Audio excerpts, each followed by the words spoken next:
আজ আমি প্রয়োজনের তাগিদে অনেক সকালেই ঘুম থেকে উঠে গেছি। তো নর্মালি সকালের পরে দেখা যায় আমার মেয়েটা আমার বুকের উপরে ঘুমায় ঠিক এমন করে।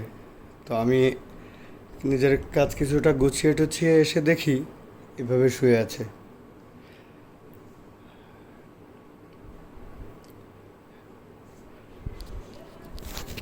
ভালোও লাগছে, অবাকও লাগছে, কষ্টও লাগছে।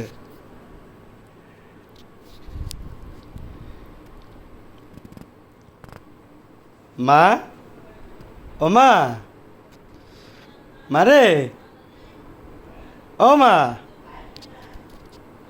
মা, ও মা,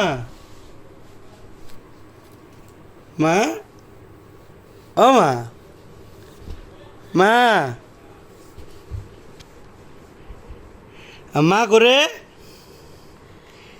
কোথায় ঘুমাইছো তুমি? দেখো তো ভালো করে। এই দুষ্টু, কোথায় ঘুমাইছো দেখো, দেখোই কোথায় ঘুমাইছো, দেখো না, দেখো না, তুমি কোথায় ঘুমাইছো দেখোই। এটা কি তোমার বাবার বুক? হ্যাঁ, এটা কি বাবার বুকে ঘুমাইছিলা? মা, এই দুষ্টু, আমি সবার কাছে বলেই দেব। লজ্জা পাইছো?